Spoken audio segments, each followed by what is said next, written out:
দর্শক, গণ অধিকার পরিষদের সভাপতি নুরুল হক নূরের সবশেষ পরিস্থিতি জানাতে সেখান থেকে যুক্ত হচ্ছেন সহকর্মী ঝর্ণা রায়।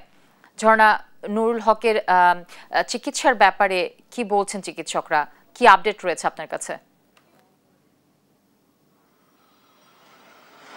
আপনারা জানেন যে গণ অধিকার পরিষদের সভাপতি নুরুল হক নুরু এখন আইসিইউতে চিকিৎসাধীন ঢাকা মেডিকেল কলেজ হাসপাতালে রয়েছেন।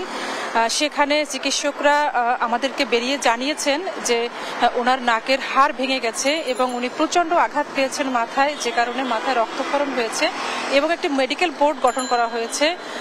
এবং তারা আরো জানিয়েছেন যে 48 ঘন্টা না যাওয়া পর্যন্ত আসলে ওনার অবস্থা কি সেটা এখন পর্যন্ত ওনারা বলতে পারবেন না।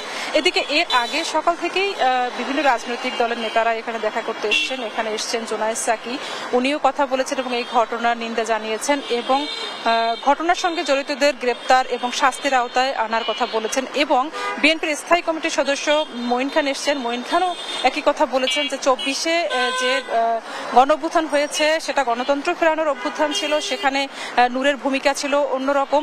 সেখানে নূরের উপর এই হামলা আসলেই নিন্দাজনক এবং এই ঘটনার তদন্ত করবে সরকার এবং অপরাধীদের বিরুদ্ধে শাস্তিমূলক ব্যবস্থা নেবে। আসলে দুপুরের পর থেকে আমরা আর কোনো রাজনৈতিক ব্যক্তিদের ওভাবে দেখিনি মেডিকেলে আসার জন্য এবং এখানে আপাতত কেউ নেই। গণ অধিকার পরিষদের কিছু কর্মী ছাড়া আসলে এখানে মেডিকেলে কেউ নেই। উনি চিকিৎসাধীন আছেন এবং চিকিৎসকরাই জানাবেন পরবর্তীতে ওনার স্বাস্থ্যের পরিস্থিতি।